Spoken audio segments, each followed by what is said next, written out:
जिस प्रकार से एक बैलेंस महाराष्ट्र में उन्होंने तैयार किया, मैं उस समय अध्यक्ष था और मुझे उन्होंने ये कहा कि देखिए, मैं ये मानता हूं कि महाराष्ट्र में अपनी सरकार आएगी और आप अध्यक्ष हैं, आपकी जिम्मेदारी है, मैं आपको मदद करने के लिए आया हूं और हम मिलकर इस महाराष्ट्र में सरकार लाएंगे। और वो समय ऐसा था कि जिस समय हमारे मित्र उस समय के शिवसेना के, उनके साथ हमारी बातचीत चल रही थी और हम उनको ज्यादा जगह देने को भी तैयार थे, लेकिन उन्होंने एक आंकड़ा अपने मन में पकड़ लिया था, हमको 151 ही चाहिए। हम कहते थे 147 ले लीजिए, हम 127 ले लेंगे।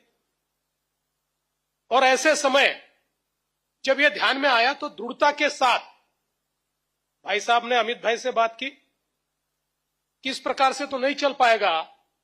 अमित भाई ने प्रधानमंत्री जी से बात की और फिर यह तय हुआ कि अगर 147 और 127 ये फॉर्मूला होता ना बचे हुए हमारे छोटे दोस्तों को, तो अब अलायंस होगा, नहीं तो नहीं होगा।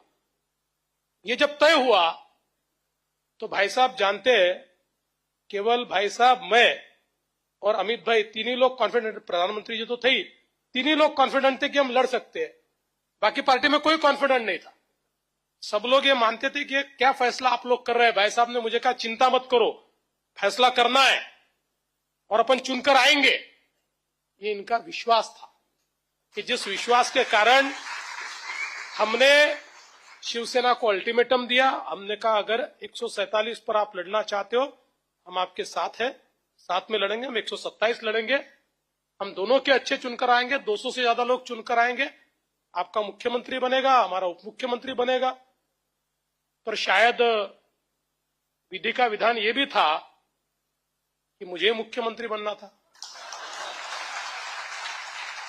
इसलिए उन्होंने कहा नहीं, हमारे युवराज ने घोषणा की 151 की, एक सीट कम नहीं करेंगे। वो बिल्कुल कौरव वाले मोड़ में आ गए, 5 गांव भी नहीं देंगे। उन्होंने कहा 5 गांव नहीं देंगे तो श्री कृष्ण है हमारे पास, हम भी लड़ाई लड़ लेंगे। आणि 2025 मध्ये पुलाखालून बरंच पाणी वाहून गेलं. तसं म्हटलं तर 2019 वर पण बोलायला हवं. 2019 ला काय झालं? 2014 साली भारतीय जनता पक्षाचे वरिष्ठ नेते दिल्लीतून त्यांचा कार्यक्रम घेऊन आले होते युती तोडायची. हे त्यांचं ठरलं होतं युती तोडायची. चर्चेचं फक्त गुराळ सुरू होतं. माननीय बाळासाहेब ठाकरे नव्हते, हयात नव्हते. याचा फायदा घ्यावा, पहा आम्ही काय म्हणतोय ते. आणि या निमित्तानं शिवसेनेला आपण संपवावं ही त्यांचाही धोरण होतं, योजना होती. जरी हिंदुत्ववादी वगैरे हे लोक असले दाखवत होते, तरी शिवसेना संपवण्याचं फरमान घेऊन त्यांचे वरिष्ठ नेते दिल्लीतून इथे आले, चर्चेचे गुराळ घालत बसले. शेवटपर्यंत 147 151 हा आकडा सोडून द्या. पण भारतीय जनता पक्षाला जेव्हा पोस्टर लावायला महाराष्ट्रात माणसं नव्हती, तेव्हा गावागावामध्ये या भारतीय जनता पक्षाला आम्ही खांद्यावर घेऊन फिरवलं, हिंदुत्ववादी मिरवलं. पार्ट्याच्या पोटनिवडणुकीनंतर, शिवसेनेच्या विजयानंतर भारतीय जनता पक्षाला साक्षात्कार झाला की महाराष्ट्रात शिवसेना आणि हिंदुहृदय सम्राट बाळासाहेब ठाकरे आपल्याबरोबर असतील तरच या देशामध्ये आपण हिंदुत्वाचा प्रखर प्रचार करू शकतो. आणि म्हणून ते शिवसेनेच्या जवळ आले. हिंदुहृदय सम्राट हे महान हृदयाचे नेते होते. त्यांनी सांगितलं की मतांची विभागणी नको, हिंदुत्वाच्या नावावरती आपण एकत्र काम केलं पाहिजे. बाबरी प्रकरणानंतर, म्हणजे अयोध्येच्या राम मंदिराच्या आंदोलनानंतर आम्ही संपूर्ण देशामध्ये निवडणुका लढणार. हिंदुहृदय सम्राट शिवसेना प्रमुखाच्या नावाची एक लाट निर्माण झाली, शिवसेनेच्या नावाची एक तुफान निर्माण झालं. आणि आम्ही उत्तर प्रदेश, राजस्थान, मध्य प्रदेश, गुजरात अशा हिंदी भाषिक पट्ट्यामध्ये 60 ते 65 जागा लढायचं आमचं नक्की होतं. आणि आम्हाला खात्री होती तेव्हा आमच्या किमान 40 जागा निवडून आल्या असत्या या लाटेमध्ये लोकसभेला.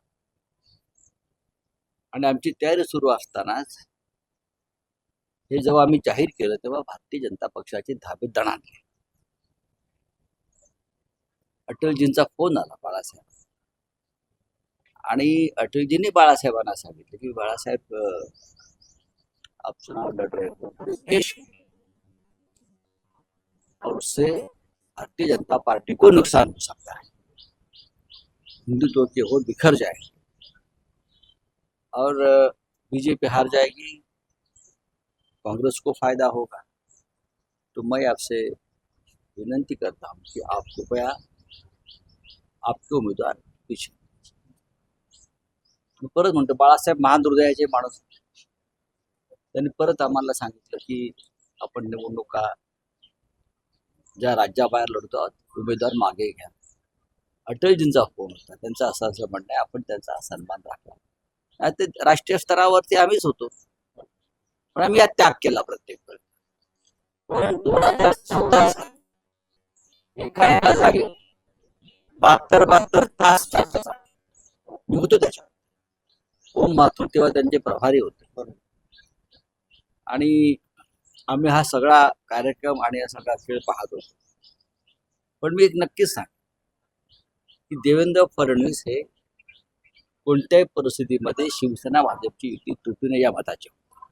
हे मी तुम्हाला अगदी प्रामाणिकपणे सांगतो.